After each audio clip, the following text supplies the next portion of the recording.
welcome back to House of Epic. Today we have a very special episode with not one, but two very special guests. We have Eric and Julia Lewald. Thank you so much for being with us today.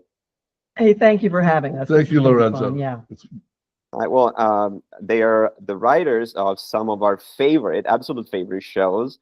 And I'm going to quote Chip and Dale Rescue Rangers, Darkwing Duck, Tailspin, which is set in the same world, and Gargoyles, actually, one of Italy's favorite nerd show of all times. We still collect the action figures to this day. And every Comic-Con, there's always some action figures, some vintage ones, and people rush to them.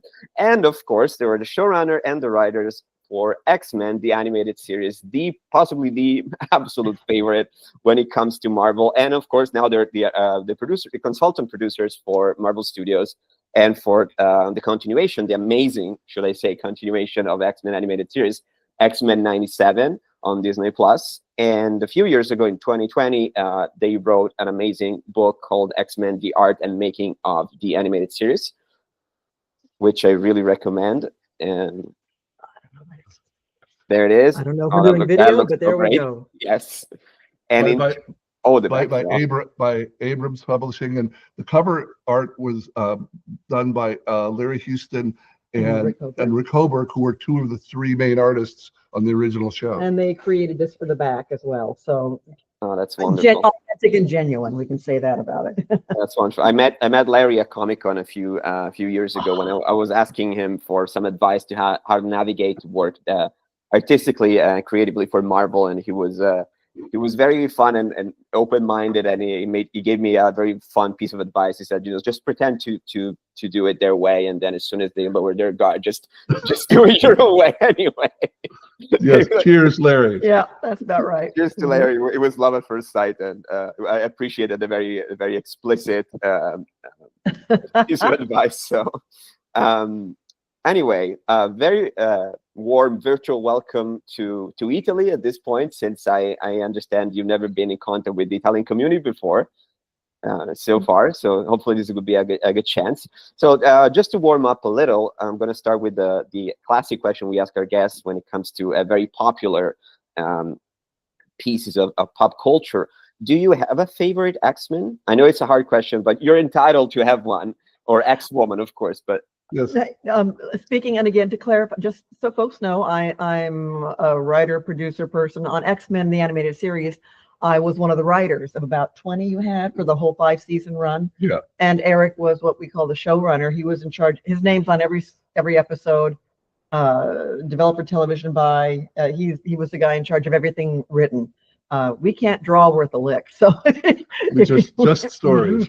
Just the stories, But I can tell you, because I've had, even back then in the doing of the show, my favorite character without doubt is Dear Beast, because he is the damaged romantic poet soul.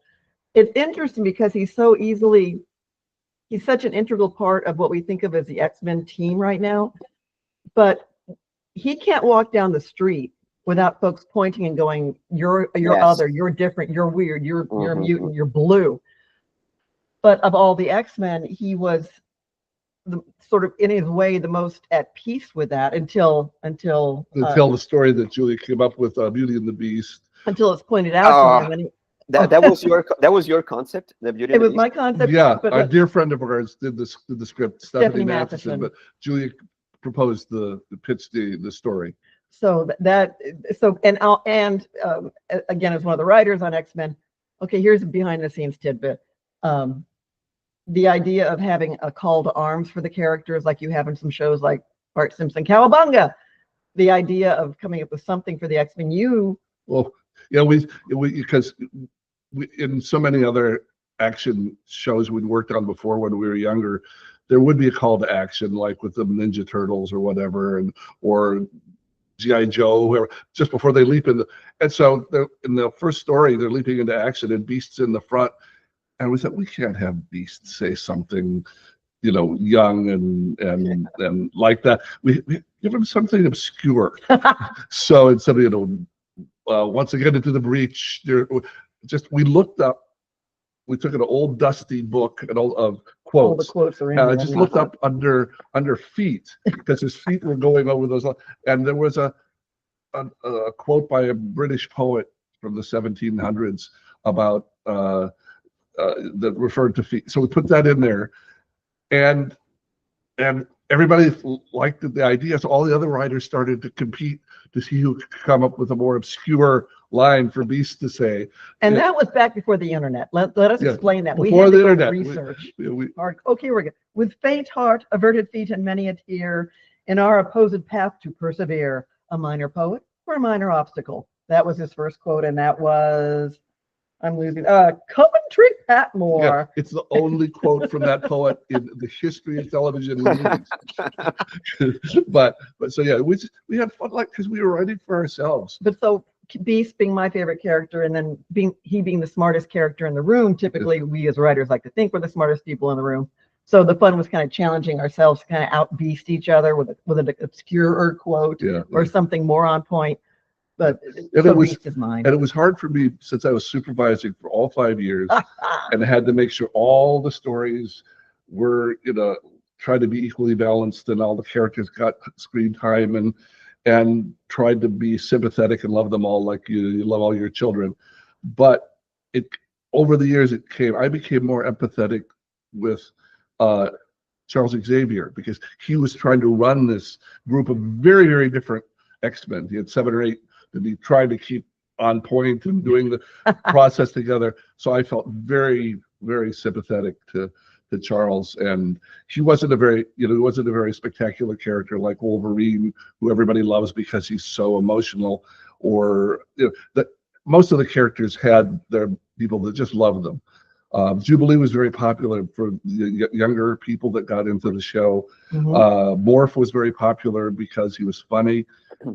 And just for your audience, we really intended for Morph to be killed in the first episode and stay dead. And he was stayed dead. And yeah, so you're aware of that. But and then we found out the kids loved him because he was funny. So the network made us bring him back. But that's all. But yes, Charles Xavier is the one that I go back to.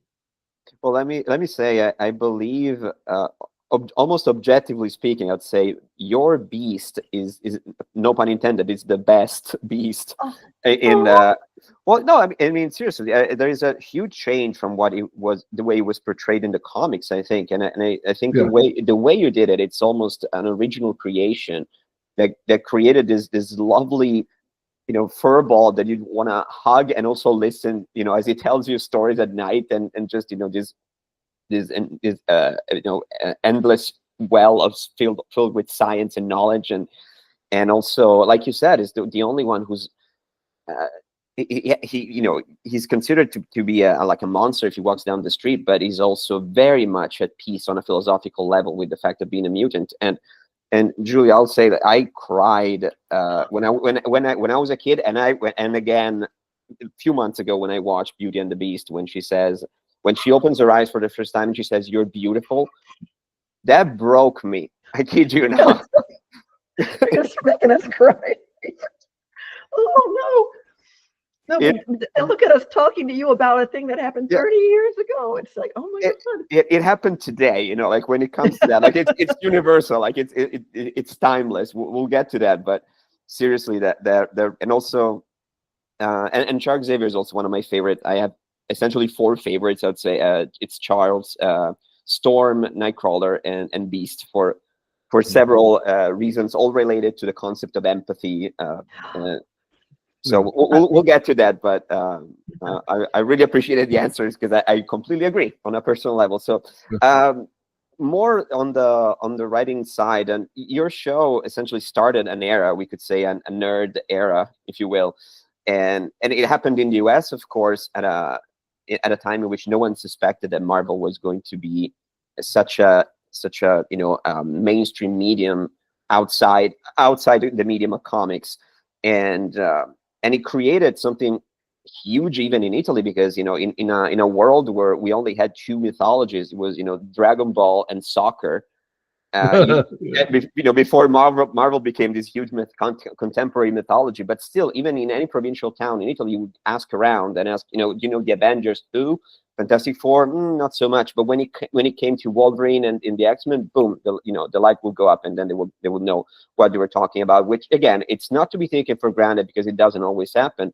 But all this trend, international trend, by the way, led to the X-Men movies, of course, which led step by step to the Spider-Man movies and the MCU that we have today, which it's such a massive, almost unthinkable success for people who are old enough, like me, to have experienced the world before that. And so I was wondering, what was it like, in the beginning of a new trend? Because whenever there's a paradigm shift, there's always, I'm assuming on one side there is freedom of the creators, but on the other side there is a lot of fear of the pioneers starting something new. And so, what was it like to begin? There are three names that we have to mention, without whom none of this would have been possible. And we're speaking about, here in the U.S., it was Fox Kids TV. Fox TV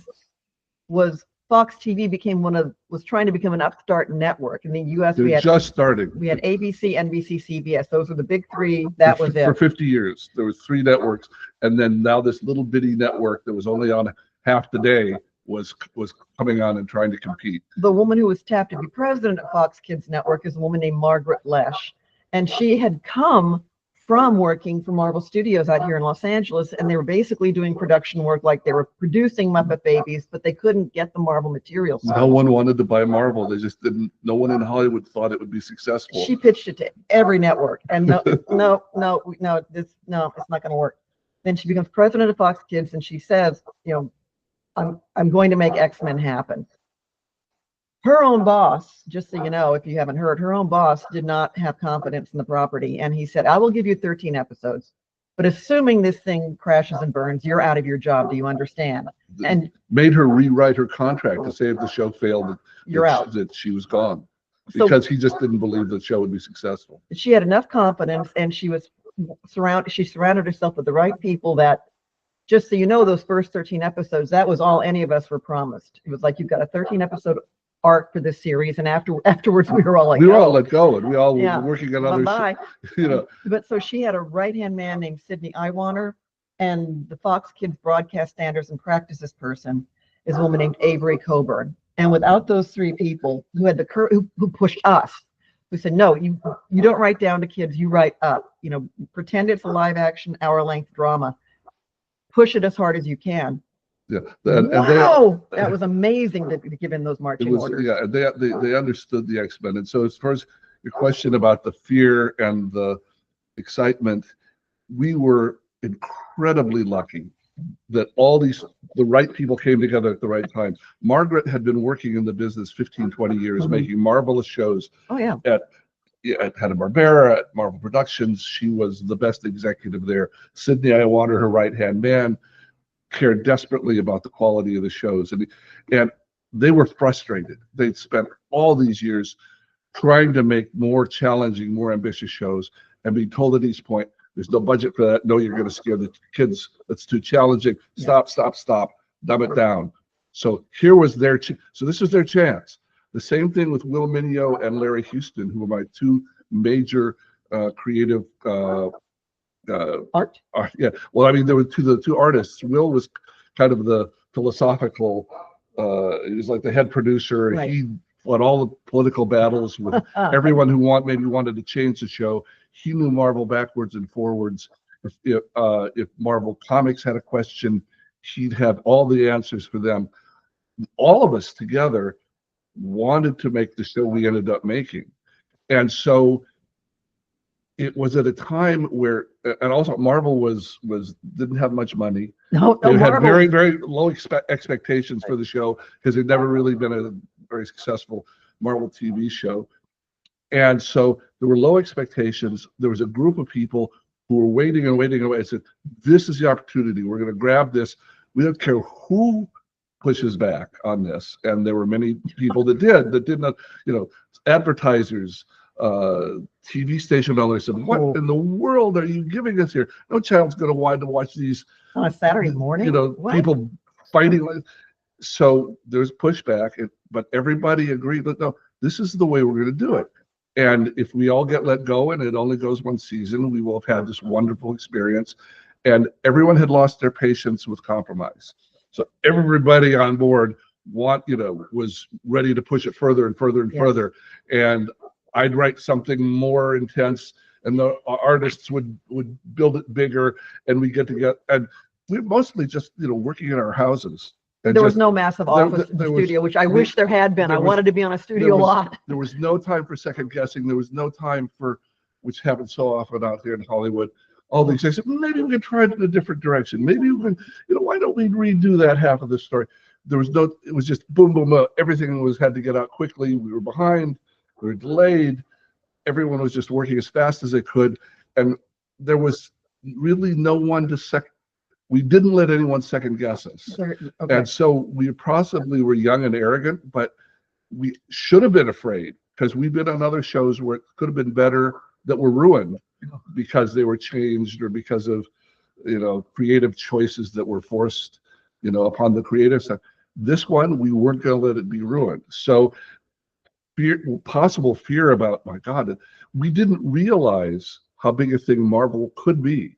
No one had a sense of that. There was just it was a modest-sized comic book company in New York. Right. They were out there. We were out here. We were doing our work with basically no oversight. It was like doing, as Sydney said, we were a garage band. Yeah. Batman was this big, beautiful, slow jazz orchestra, and we were a garage band. Yeah. So boom, boom, boom, boom, work as fast as we can, throw it out there, and the day it was successful, when it premiered and the fans loved it, suddenly all of the worry, all of this anxiety that other people are saying, oh, you're making the wrong show, you're making it too adult, you're making it all that evaporated. And so from then on, it wasn't so much we had to prove ourselves because we've done it. It was, oh, now we have to do even better, or now we have to do as well. We can't have a lazy season. We have to continue the quality. But I think we were just so excited at the possibility of how good it could be, and angry at anyone that could get in the way, that we never let ourselves be afraid. It just, looking back, we should have been afraid, but we never let ourselves be afraid. And going back in time here, this was over 30 years ago, there were no cell phones, and the offices in New York City would close at 5 p.m. their time on a Friday. Yeah. And so you had the entire weekend where you had no communication with people in New York, and you couldn't reach people online.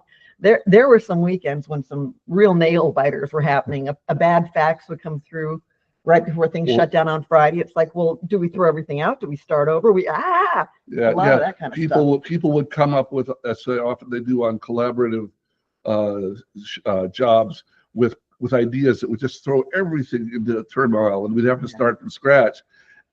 And those are the kind of things. Will was brilliant. Yes, he was like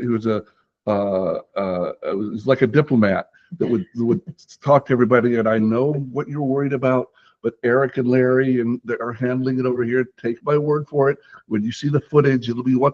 That's the delay part too, since it's hand drawn. Oh my gosh. Overseas, we'd finish a script, they'd finish a storyboard.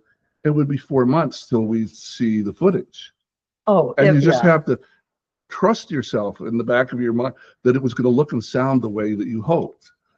And that was a frustration too. Nowadays, everybody sees everything in real time, and I think that makes it easier, because you don't have to go forward on so much on faith, but I think harder because everyone probably feels they can put the 2 cents worth in every day. Yeah. They could ask you for minor changes, and we were kind of able to write and draw this kind of unsupervised. I want to toss into the pilot when it was you and Mark Edens, your head writer, at our dining room table at our home, and I was there. I think Michael was over there. Michael Edens, his brother, okay, you have 2 weeks to come up with a pilot and a Bible for the X-Men. Go. And it was just constant. Yeah. And you and Mark Edens were very keen on the hero's journey, and heroic sacrifice in the and so we immediately said, well, we have to add someone to kill. And you want to kill someone. You want to kill someone on a Saturday morning cartoon show. Good luck, honey. You know, it's like, whoa. But to the credit of everyone, Margaret Lesh, Sydney Iwaner, Avery Coburn especially, she understood what you were proving, that the stakes were real, that people could get hurt. These things have consequences. The sad part when you got the call back saying the show's a hit, we're making a second season, come on back. Yeah, we just discussed this. You know, yeah, but Sydney warned you that we had a focus group with 9-year-olds, and we asked them who their favorite character was for the first 3 episodes. They love Morph. Can you bring him back? Damn. Yeah, Oh no. Yeah. So yeah, we worked for 2 weeks to get the censor lady to let us kill someone, Which she did. which had not been done before. So okay, yes, you can. We understand why, and then of course, he becomes the most popular character for the kids watching. So Yeah. So there's some the best laid plans. Well, But the fact that you brought him back where he was hurt and damaged and felt that he'd been betrayed by his friends, that made for some very deep storytelling too. But just so you know, Morph was supposed to stay dead. So. Oh god. But the grieving was quite real, you know, for so many episodes where Wolverine was trying to cope with it, and it becomes even angrier than is usual.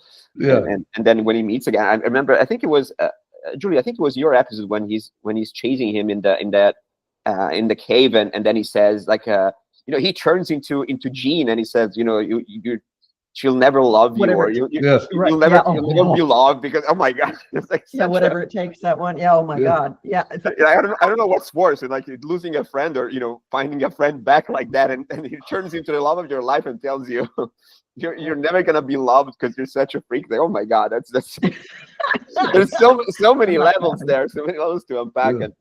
And I mean, the show is really famous for pulling no punches, you know, like it's wonderful. To me, it's almost unimaginable to know, you know, to see how hard it is usually in today's world to be able to go to such an extent, you know. Like I remember the first time when I was doing my first gig at a visual novel thing. It was about women-centered visual novels, and they were trying to push me into this kind of love triangle type of thing, and every time I would put in some philosophy and some politics or anything, they would just tone it down. But then when people loved it and started selling more, all of a sudden they, you know, randomly they stopped saying.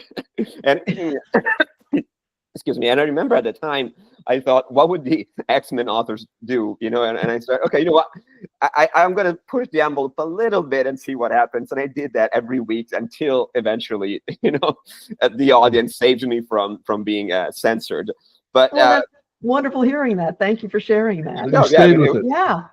And you know, it's even in today's world, it's such an unimaginable thing to be able to push the envelope so far, because, you know, even with the limitation of the time, you know, like I feel like it's like in the horror and the eroticism of the 60s, where, you know, there was the censorship, and I feel like just like those authors and directors, you became masters at showing everything you could and heavily imply everything you couldn't. I'm going to say the limits. Yeah, working with the limits. Like when we talked to Avery, the censor, who's such a wonderful woman, about the limits she was going to put. Okay, for Morph, when you kill him, we want it to be off screen, and we want to show how it affects the people that love him. We don't want to linger on, you know, his dead body or his getting hurt or his screaming or whatever. There's a reference in my head that I learned back in film school, the Fritz Lang movie M from 1930-31. Oh my God! Peter Lorre as a child killer. There's the movie where he comes up to the little girl with the balloons and she smiles at him, and you go off, and the ball drops and the balloons go in the air. You never see it, you feel it. It's so much worse than seeing it, though. Yeah. And so those kind of limitations, it really was challenging in a way that I think really improved or enhanced the storytelling, because we had to work with those limitations. Yeah, we tell people that, well, you know, we couldn't, it was not like say an adult or an R-rated movie or adult television where you can show the sexuality and you can show the blood or you can show the death. And since we had to try to keep the drama going and the intensity going. We made the personal dramas even more intense to kind of compensate for the fact we could never show anybody really hitting each other or anybody really have, the sexuality had to be implied and winked at, like 40s and 50s movies. But it still made an impact. Yeah. Everyone's feelings for each other. Big stuff's happening, things are blowing up, but it really does come down to the humanity in each of the characters. And to answer your question, in shows we did after this, for different executives that didn't understand how to make a good story, the way ours did, they just would say, no, you can't do any of this stuff. I said, well, but we did it all in X-Men. It was such a hit. No. Children won't get that. That's too old. Stop. And they didn't learn the lesson. I mean, this was this golden 5 years for us that we were able to do that. That's wonderful, and it obviously shows. And I mean, I think one of the reasons why it shows obviously is that you're really good at symbolism. So whenever you weren't able to say something explicitly, every image that I see, I mean, rewatching the show now as an adult, you could see how dense it is. Every line of dialogue is implying something quite heavy, and every visual. I was rewatching Night of the Sentinels, and such an amazing pilot, because there is a giant homophobic robot grabbing a minor in her own bed through the window. There's so many implications, even in just that moment. And we could go on and on with all the episodes and other images that hit me almost violently on a social, you could say, political level. For instance, I was watching Days of Future Past, the part 1, and it opens with a close-up of a damaged Statue of Liberty that feels like it's almost crying. Yes. And I was like, oh my God, how more symbolic can you get? And Julia, I believe that was your idea, because it was one of your episodes. I want to give all credit to anything you saw spectacular art-wise to Will and Larry on that episode. They are the huge X-Men book fans, and they knew the books. And so Will Mineo, who I learned more about Marvel and about comic storytelling than from anyone. I hadn't met him before X-Men, and so, he was so busy holding the show together that he only had time to do a little bit of the artwork. He had a hand in the designs, and he had a hand in drawing the opening. That was like 70% Larry, but Will had a hand, like the first third of the opening, which is a lot of swooping action. Oh my God! And the Statue was of Will's Liberty. drawing, Yeah. and then they got excited when they heard Days of Future Past was happening. So that opening 4 minutes of Days of Future Past, Will drew. Yeah. And that was almost the only thing he drew for the whole series, because he was so busy. He was off on doing other things later. For the show. Or on other shows. And but we got 4 minutes of his talent for that opening sequence.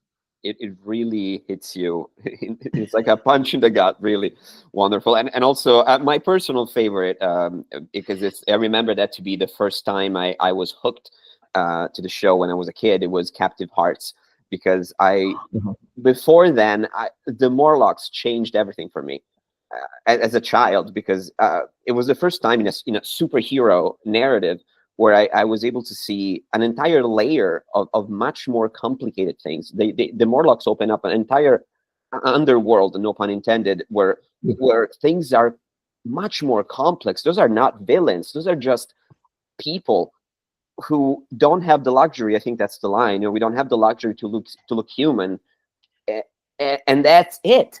It talks about homelessness. It talks about prejudice, aesthetic prejudice. And the show doesn't shy away from it. It actually addresses it hardcore. And as a child, the impact of that, watching your morning cartoon was massive. You could say, not just me, but we all learned a level of social empathy that is not accessible to you otherwise. Because imagine you're 5 or 6 and you're just watching those things for entertainment. You're imagining just, your favorite heroes fighting each other, and then you want to buy the toy. But that's pretty much it, if you treat it as such. But that changed everything. And all this world of Frankenstein monsters, misunderstood people that Stan Lee created, like Bruce Banner's the Hulk, and Nightcrawler. Nightcrawler is one of my favorites. Is introduced in the comics, chased by an angry mob in Germany, which is quite symbolic. in many ways.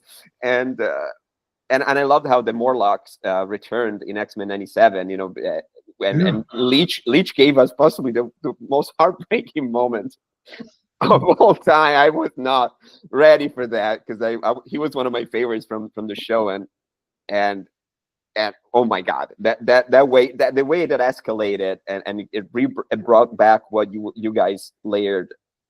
Oh my God! So let's talk about that, and let's talk about your return to the show, since just like the Morlocks and all the X-Men, you came back and you know, I mean, whatever you can tell us, would you tell us like an anecdote about how it started, how the Marvel reached out to you, or I don't know, Sure. maybe your most proud contribution to it, if you can say that, or anything. Sure. So here in the US, and you're telling me also throughout the world, there are cons and fests that people hold for fans to go and, you know, all the different pop culture kind of things. And it was around 2015 when we'd worked on a bunch of other shows and things had kind of slowed down. It was about 10 years ago, and she looked at me and said, "Look, the rights are still split. They may not ever do another X-Men TV show. This is going to get forgotten. Let's write. We had all the scripts and all the storyboards and hundreds of memos, faxes between all the executives, all this history of the show, and we were in contact with most of the writers and artists. But there was no versus say Batman there, because they were coming up on an anniversary. There was a huge push by Warner Brothers to get Batman out there, and it's like, that's wonderful. Because they had an interest in the property. There wasn't anyone around to kind of support it. So we said, well, let's put a book together. Let's interview everybody, get the history down on paper. And so, while we were doing that, we started to realize how worldwide this phenomenon was. That just did not know. People everywhere. We started going online, and she's very good about this. We started talking to people on every corner of the planet about how they grew up with the show, how it affected them, how they learned English watching the show. It was astonishing. Yeah, and so we said, okay, well, obviously there's a fan base out there, and so when he came out with this book, that gave us, because we can't draw and we can't do voices, so if we attend a con, it's kind of like, hi. It gave us something to. We're happy to talk. Something to focus on at the cons. And to offer to folks. And we started going around. The more cons we went to, the more we realized what a favorite this was. We've each worked on about 50 different shows over the years. This is the one that the publishers and the fans, everywhere we go, there's still the huge number of people at the cons that are our characters. They're not from the movies. They're not from the comics. They're from our show. And we started there were tens of millions of people that grew up on the show. We didn't know. And that's just that was so humbling. Yeah. That we could, because we're just writing here, and we don't know if 10 people or 10 million people are going to be touched by the stories we were telling. We were getting the ratings back then. We knew that it was the number one. We knew that it was doing well. It was doing great. But that's kind of intangible. Yeah. If you go to a con and there's a long line of people that are dressed as your characters and want to talk to you, it makes it real. And so that started to hit us. And then and they would all ask, everyone would ask, is there going to be another show? This was like 2018, 2019. They said, is there ever going to be another show? I said, you even talked about what you might have done. And they would ask me, what would you have done if there'd been a sixth season? What stories would you have told? So, gee, I don't know. We were on to the next show by then, and I had maybe a small idea, but we were thinking about that. So we knew that the audience was dying to have it continue. And then we got a call from Marvel finally. Oh, okay. Wait, backup tape here. This book comes out, and it was a small, wonderful publishing house, Jacobs Brown Media. But again, we did this kind of under the radar. No one had all the rights, so we were just doing it, as fair use for the material. And then you got an email from the vice president in charge of worldwide licensing for Marvel, and we thought they were mad at us, but it wasn't that. They said, no, we all love your book. We've got the rights are together now, and so we're going to do an art book. So that's how the art book came about. And then while the art book was happening, we started hearing rumors that now that all the rights were together, X-Men might be on the radar for coming back as a new series. And then we get a phone call, and it's from Bo, and so they, just to give you an idea, they spent a year and a half by that time writing and drawing and laying out the season and thinking about season 2. They had done most of the work. Oh, 100%. And Bo and his staff of dozens and dozens of people younger than you. And so he said, look, we want to bring you 2 and Larry back on. And we want you to understand the position. Obviously we all loved your show. That's why we're doing this. And we're going to make this a continuation, not a revision, not a rethinking, not a parallel universe, not a different group of people. We want this to be as if it's the next episode. And so that was also very, very heartwarming for us to hear. And he said, what we want you and Larry to do is be our first audience. Yes. When we get a script done, when we get an animatic finished, when we record, and also we help get the voice talent together.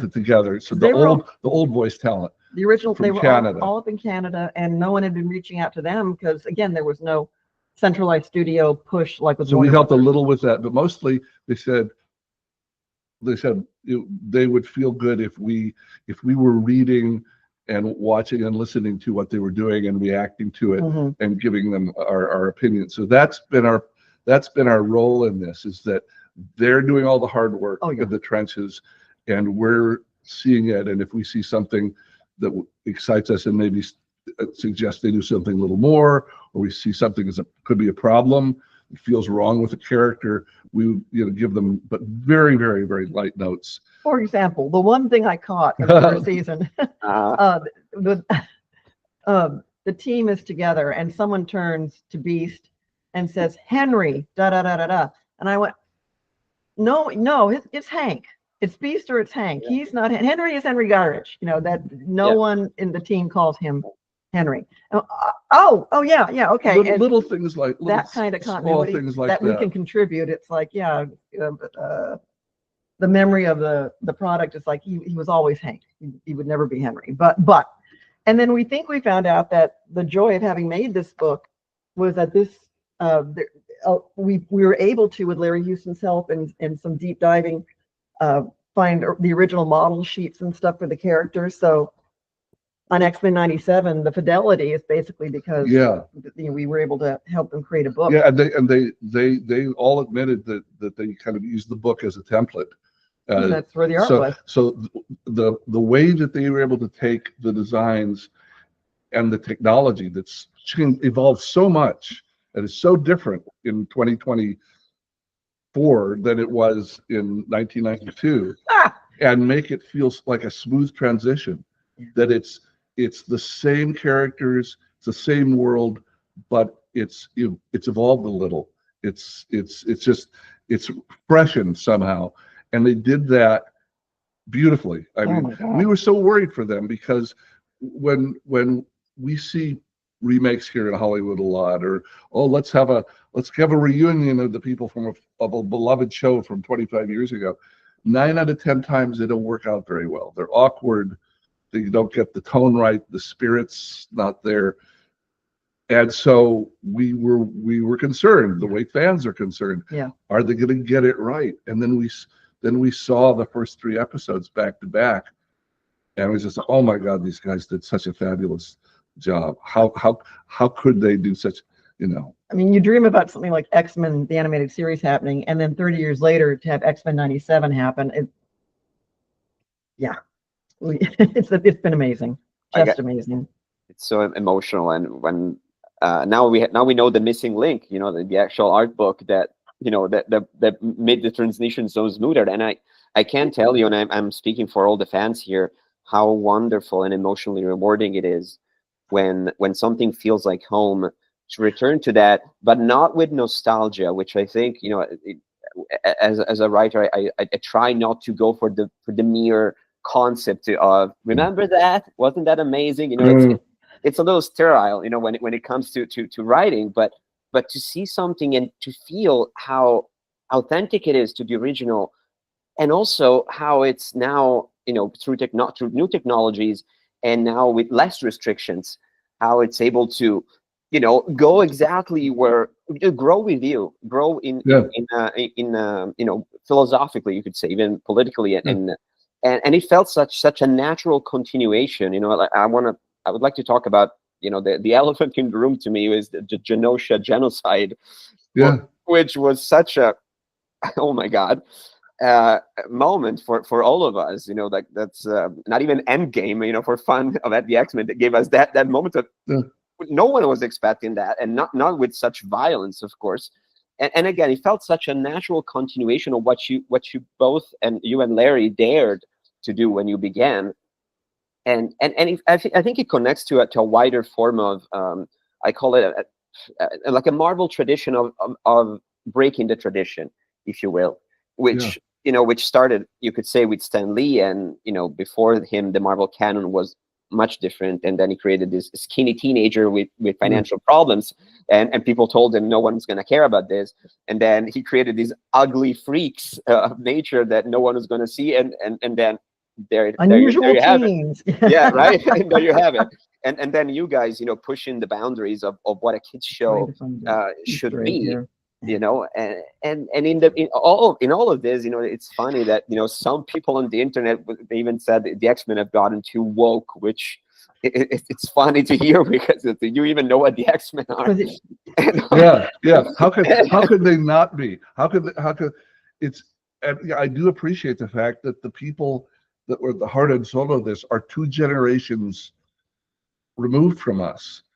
We laugh and say, when we were doing the show in developing the show and making and deciding what the spirit and the focus and the heart of the show should be in 1992. I was 37 and Stan Lee was 69. He's about to turn 70. And I just turned 70. So when they approached us to do the show, they were in their 30s and I was 68. And so I said, I feel very much like, talking about handing it off, Stan was 30 years older than me. I'm 30 years older than you. And I really want to understand, I want you to understand that I know that the world has evolved politically, socially. A lot has happened in the 30 years since we told our stories. You're not going to tell the same stories we told because you've lived through a different time. Yeah. You've lived in a different era. And that was, we actually, when we were originally developing the show, we had a little tension with Stan because he was very much wanted the show to feel like 1963. But that's what he was. But that's when it came to his mind. That's when he and Jack put it together, and he worked on it for a year and a half. And so that's what had stayed with him, even though the comics had really evolved pretty ferociously from 1963 to 1992. And he hadn't really kept up with that. So there was a certain tension in the meetings we had with him and with Margaret about his vision of them being younger and gentler and more 1963. And we just had to finally decide, look, tell Margaret, either we go with what is our 1992 show that we all feel comfortable with, or you let Stan have a 1963 show. And that's okay, it's your money, but we can't do both at the same time. So that was an actual very heart-rending evening, back during the making of the show. And Margaret, to her credit, she loved Stan. She was his biggest fan on the planet. Yep. But she realized that, well, it's the 90s, and she has to go with the team she picked from the 90s. And again, Will Mineo, who had worked with Stan a couple times before, stepped in and was the perfect diplomat. Said, Stan, we always want your contributions. Send them through me. I'll make sure that Eric hears every one of them. But we've got the show that we've got, and we need to move forward. Well, see, that's such an interesting paradox when it comes to narrative, because the X-Men are such a malleable sort of mythology, if you will, the archetype, that in order to keep the spirit alive of what they meant in the 60s, the best way to do it is like you said, probably make them evolve decade after decade, just because they're so timeless, that you get to do that. And instead of going for, as we were talking about before, like easy nostalgia, you could say, you keep the spirit alive decade after decade, and you keep it consistent with how the world is doing today. And it requires, I'm sure, courage. And I can't even imagine, clashing, to that extent with Stanley. I'm sure they required, a lot of a steady mind. And Yes. and other than that, like other than Stanley, of course, he created the characters, and the archetypes he created are so, again, malleable, that other than an understandable resistance, you can play them around forever and everywhere. But I also have the feeling that some people who probably need to whose job is to make profit from toys and merch, it's easy to be tempted to use a superficial narrative, an easy safe narrative, where the narrative itself feels like action figures clashing against each other. And ironically enough, sometimes it's the opposite. The deeper you go, the more you touch someone's heart with something mature, like a mature theme, or something about characters being imperfect, not perfect heroes. And that's exactly what touches the heart. And eventually you will sell the toys just because of that. And I always thought how ironic it was in Marvel. That's why I'm such a huge Marvel fan. That the most unpopular heroes in their own world, they kind of end up being the most popular in our world. Well, at that point, it is the X-Men we fall in love with. I think it's that they're the symbol. They're the Statue of Liberty of pop culture, if you will. I like that very much. A thing that I loved about just going back and looking at the 2-part pilot, Night of the Sentinels. The first image you see is Sabretooth throwing a couple police cars around. You see a very scary mutant who's not being nice to humans, and it's a TV report that says, oh, another mutant attack. So by just doing that, it's like, well, what are mutants? What are they all scary? Are they all bad? And then bringing in the Sentinels and the idea of the Mutant Registration Act.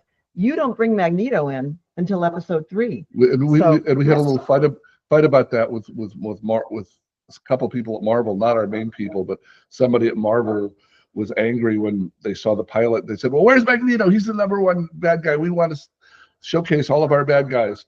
And we just said, be patient. We have 13 episodes, and we needed to establish. We just felt in reading the books, I hadn't read the books before we started doing this work. I'd never touched one. And I said, okay, reading this, and I said, I'm getting 2 things.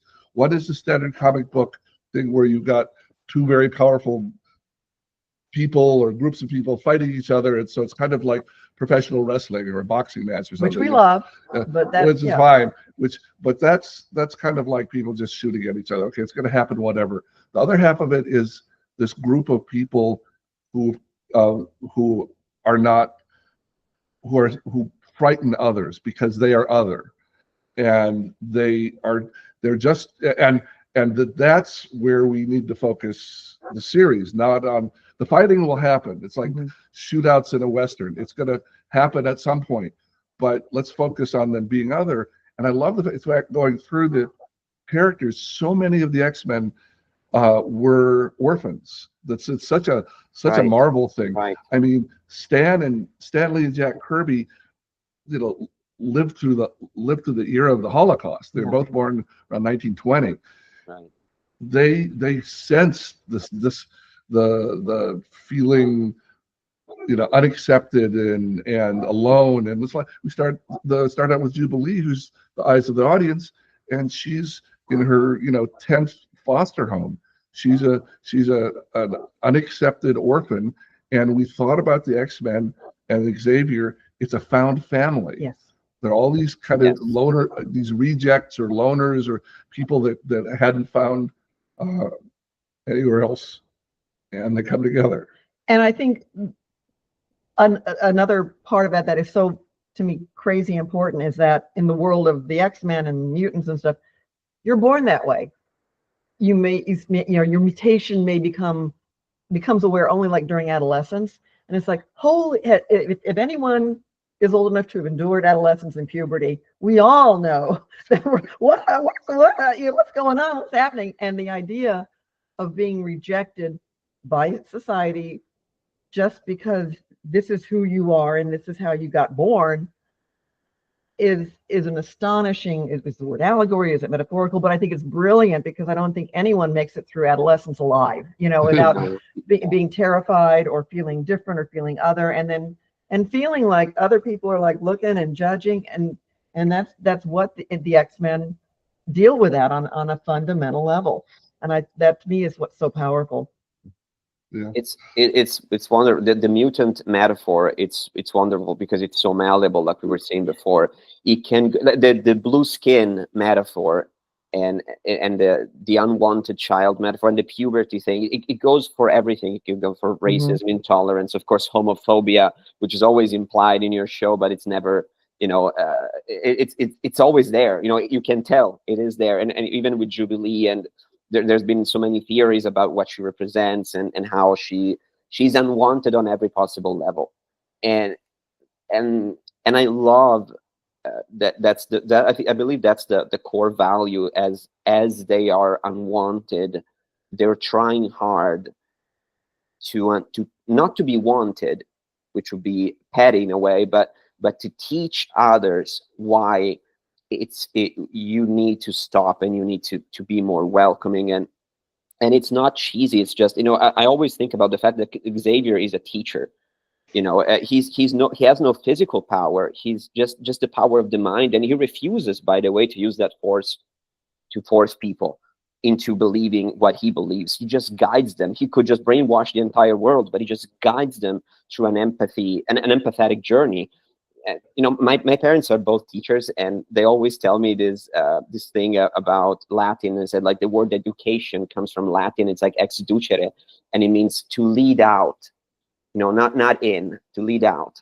And it always resonated with me, because Xavier doesn't want to force you to think his way, doesn't want to indoctrinate you. He's just trying to lead you out of ignorance. And his power, you could say, his entire power is about empathy, is about feel more. It's just he feels the pain of the entire world, of the pain of every person on Earth. And you could say the point of the story is not that their powers, the X-Men's power, the mutant power, make them stronger, physically stronger than humans. I think their evolution, the mutant metaphor, merely implies a wider form of empathy at the end of the day.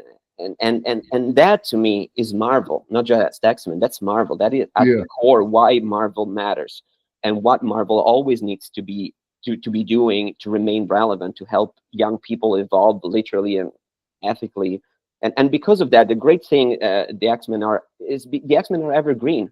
Because of that, you can apply them to any social issue, because sadly we got so many of them. And other types of heroes belong to a time, but X-Men belong to any time and any place. Going back to what we were saying before, any place with deep social issues, which is why they work so well worldwide.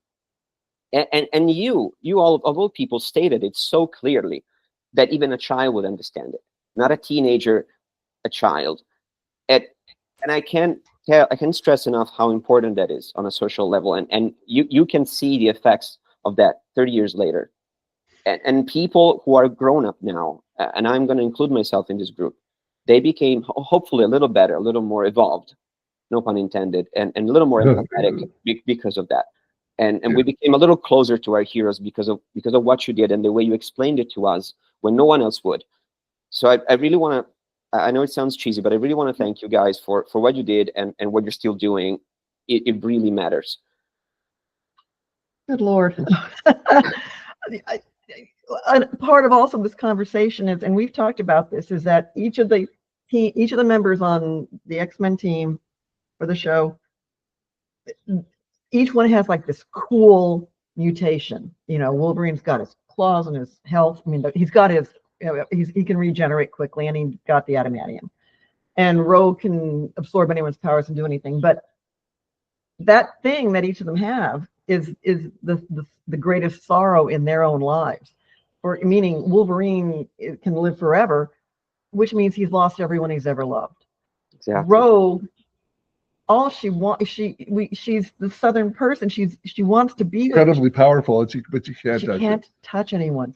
And it's like if the two of them swapped, Wolverine would go live in the woods and he'd be happy. He'd never have to touch another person. And Rogue would be thrilled if she could just touch someone else. It's the fact that it's the biggest thing about them that is each the thing that is their greatest personal sorrow. And that goes through so much of, you know, Marvel evolution. We learned so much in talking, you know, Len Wein, who was a creator of half a dozen of the characters we used. We got to know him. Yeah, we got to know him so well, and talking to him about, you know, starting with, as you know, as a scholar of this, the X-Men started in the 60s and it kind of did okay. It hadn't quite found itself, and by 1970 it was out of print and was floundering. And then in 1975 or late 74, they decided, well, we're going to try to bring it back. And when they brought it back, it had been a dozen years. We'd been through Vietnam. We'd been, the U.S. had gone through a lot of trauma. And one of the great gifts, because we did this long interview with Len in that book, which we'll have to give you when we see it. Overseas mailing will kill us. He gave us this incredible story, this good luck story about how the X-Men came back and why they were so international when they came back. Because you remember early in the 60s, there's a bunch of U.S. teenagers, a bunch of U.S. unusual kids. teens, Yeah, and they all were like, they all didn't exactly sound the same, but they're wisecracking American teens. Okay, well, evidently an accountant went to the head guy at Marvel in 1974 and said, you know, we've been sending out reprints of the old X-Men books, and they haven't been doing very well here in America at all. They just lie there, they get sent back. But they've been doing pretty well internationally. They're selling well in Russia and Germany and Italy and South America. You know, people are buying them. They're interested in the story. So if you're really interested in resuscitating them, why don't we make them international? So it was an accountant that you're never do that again. That absolutely that gave this brilliant idea. So Len says, okay, cool. I'll make Wolverine Canadian, and I'll make I'll make up a Russian. Okay, it's Colossus. I'll make a German. That's Nightcrawler. I'll make an African goddess. So there'll be somebody from all over. And so instead of being 6 American teens, it's this United Nations of displaced people, of young adults and they're adults and they're in their 20s now. They've been through more, and they're a little more world weary, and they're a little more intense, and it's a more adult world, but it's an incredibly international world. And so who knows, that tiny little creative suggestion from the accountant, and it just opened up the world to the X-Men. Yeah. And brought the world into the X-Men. That I didn't know. It came from an accountant. It's really funny. That's wonderful. You'll never do it again. What a wonderful intuition. And to that extent, do you guys have before we wrap this up, do you have a line or a moment you're particularly proud of? Can be on the political side or just for how badass it is. But the one that got stuck in your heart, makes you go to sleep at night going like, I really nailed that one. Well, this is one that this is really obscure because it didn't make it into the series. Oh, okay. But the episode Beauty and the Beast that our friend Stephanie Matheson wrote, it ran a little long, and so the episode ends with Beast making peace with Carly's father, who was the rabid anti-mutant bigot who wouldn't allow them to be together, and they shake hands, and it's like, okay, Carly and Beast can't be together because the world's so ugly, but this one bad person has had his heart changed. And then it ran an extra page and a half where Beast is turning and walking away, and is Wolverine and Rogue who find him. Yeah. And they know what's happened. They've been there for this big fight, and they're offering him to walk with him as he's walking by himself. And Okay, I'd lost my mother when I was 25, and it's one of those things that, but there was a line that my own grandmother, who endured the loss of her daughter, it never hurts any less. It just hurts less often. And that stuck with me. And so as Beast is walking away, Jean shares that line with him, and then Wolverine says, "Would you like us to walk with you?" And no, I'd rather walk by myself for this moment. And he walks by himself into the dark, and it's like, oh my God, that to me is, we still have the pages on that, but I just love the acknowledgement of that kind of grief and sorrow. And it never hurts any less. It just hurts less often. Yeah, they're all any artist. Larry puts all sorts, draws his family and friends into things, and they have fun. It helps. It helps put parts of yourself into the art and into the story. So there's parts of our history. Just as a simple thing, the thing that means most to me was the hardest part of being the showrunner was, I mean, I had good help setting up the world, because all these guys knew the X-Men world, and making those creative decisions was exciting and satisfying. But then over 5 years, you realize there are thousands of stories we could tell about these people. Each year, coming up to the 13 for that season, that were the best possible stories that we could tell out of all the possible choices. So we weren't just looking to adapt issues of the comics, because we hadn't really read the comics. We just used them more as reference material. So we're trying to come up with original stories, and what would make a great Xavier story, what would make a great Cyclops story. And that was so hard. And I would go for a month, and not come up with something that was working well. Because once we decided on a good story, we had all sorts, like my dear wife, we had all sorts of good writers. The craftspeople were there. They were going to make a good script. And the artists were there. They were going to draw it well. All that was in place. The hardest, the unreliable part for me was coming up with the story. And we were pitching, people were pitching, but you're the one who had to choose. You I mean, they didn't all come from me, but they at least all were pitched to me, and deciding which. So when came up with the idea of One Man's Worth, the two-parter, that was like, you're like in bed at night here. I was, wait a minute, It's a Wonderful Life, City on the Edge of Forever from Star Trek. What would it mean if Xavier had lived? And so now here's the catch, and I'll step in here, but so the two-part, and let me tell you, time travel's tricky. That's the reason why it took so long. That took forever. That had more revisions. Everybody weighs in. No, that logic doesn't work with the time travel, because you've gone back and forth 6 times, and on the 5th time you got changed this. So it's a headache, but it worked. When you were pitching this, because it's still in touch with Marvel, when Bob Harris came out, and you pitched him this idea, and you thought, that's a really interesting idea. What would have happened if Xavier hadn't formed the X-Men? Bob Harris takes what was One Man's Worth, goes back to New York, and from that becomes Age of Apocalypse. That's how it happened. Your story came first, and it inspired them. It's not the other way around. And Bob said, look, we could really run with this idea about what if someone went back in time and killed Xavier. And to me, it was just, this is a perfect idea to make the audience think, why do we value the X-Men? Why do we care? And okay, here's what would happen if they weren't here. The world that God help. Well, he expanded it. He built this huge, wonderful thing out of it. But the fun part is as we're finishing getting, say, the script and the storyboard and getting the model sheets over to Korea, we get phone calls from Bob saying, we got all sorts of cool artwork. We're developing your story into something else. Do you want to see it?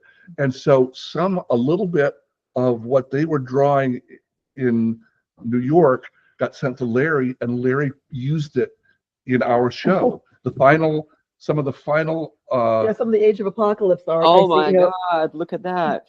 So that's yes. We've been working on the story and the storyboard for about 6 months, and then just before we sent it over to be animated, they sent some of that over, and Larry adjusted 3 or 4 of the designs to go with what they were drawing for the comic books, which would come out in about 6 months. So there was this cross-pollination, this wonderful cross-pollination. And things are blowing up, and the world has gone to hell because Xavier has not formed the X-Men.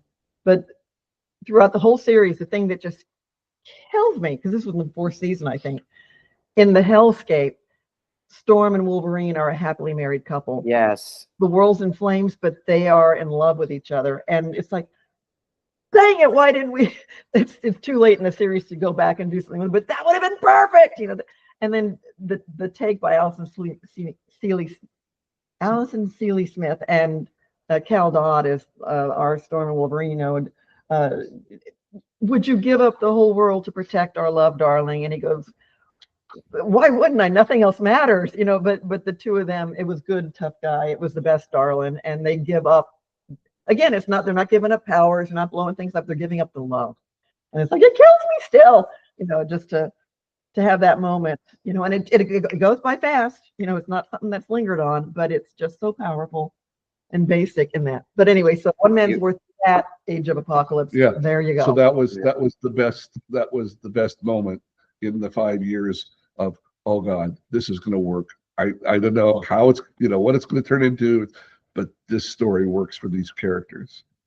I love it. It's such I remember how touching that was, the sacrifice. It's so quintessentially Marvel that someone needs to, you know, sacrifice a piece of his own personal life in order to do the bigger thing.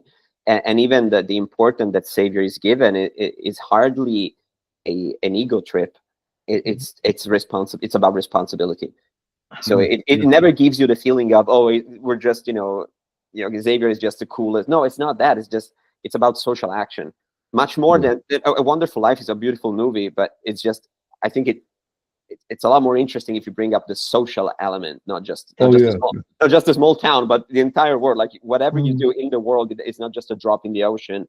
It is a drop in the ocean, but it will inspire other people to drop the drop. So it will change the world eventually, you know, like at the course of the river or whatever. So and it has my favorite line about science.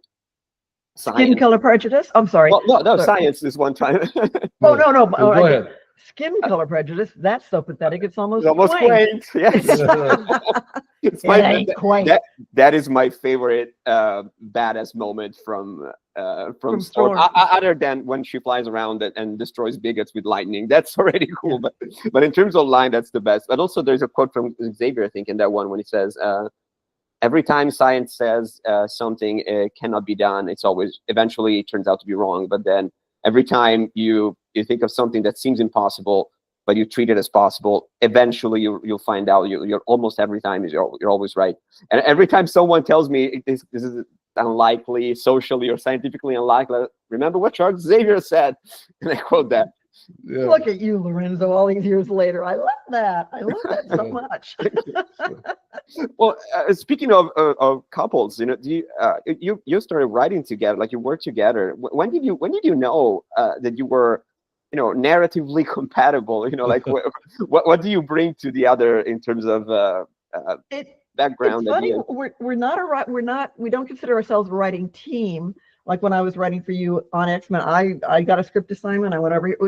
We met at Disney Afternoon. Our offices happened to be side by side, and that's how we met. I was a writer there. You were a writer there, and so we never worked together on any project during the 3 years we were there at Disney. We just had offices. Shows, yeah, we had some of the shows. Just so you know, in the time I was there, I wrote 4 Chippendales. She wrote 14. Wow. So somebody else here has. It was my dream job. It was my dream job. I love Chippendale. Right in Hollywood. Yeah. So. Then after 3 years at Disney, you know, everyone kind of jumps into the freelance market, and at that point, I was getting individual assignments. You were getting individual assignments, and you got tapped to be story editor for on Beetlejuice. On Beetlejuice, the final season of Beetlejuice. And that's how I got the X-Men job, is doing that one season for Fox, for Sydney and for Margaret. And I'd worked with Sydney years earlier, just of all places, an office of TMS. It's a Japanese animation company here, and developed a show with them there. So years earlier, I'd met him. I'd learned him. He's a strange man. Strange guy. Learned to appreciate him. And so when the Beetlejuice opportunity came up after we were let go from Disney, after basically the whole staff was let go at that. Contracts expired. Everyone left. So he gave me the opportunity to do a season of Beetlejuice. And since that worked out well, that was about the time I finished. That was when they were deciding to do X-Men. And so they probably just had a meeting, and said, well, okay, there are half a dozen people we have experience with that could run this show. Sydney, who do you think, is the best tool for the job? Who's got the right tone? Who's got the right spirit for this? Because it wasn't because I knew the X-Men, because I didn't. So I think it was just this case of Sydney saying, well, I think Eric fits best. And boom, there's my career made by having worked with him a couple times before and gotten along with him and produced something he liked. You never know where it takes you in this kind of job. It's always you don't. And the one piece of advice: don't be a jerk. Yeah. Honest to God, just don't be a jerk anyway. You never know who's going to have your next opportunity in his or her hand. Yeah. So don't be nasty to anybody. Yeah. It's true. I always tell my friends here when they ask me what is it like, in Hollywood, they think of it as a glamorous place, like they have this false image, and it's like, no, I'm telling you, it's a small town. LA is huge, but Hollywood is a very, very small town, and they remember when you mess up. They really do remember. So it's like, you gotta watch your back at all times, and be kind. Be kind and hit your deadlines. It's a job. Be professional. Be professional. Yeah.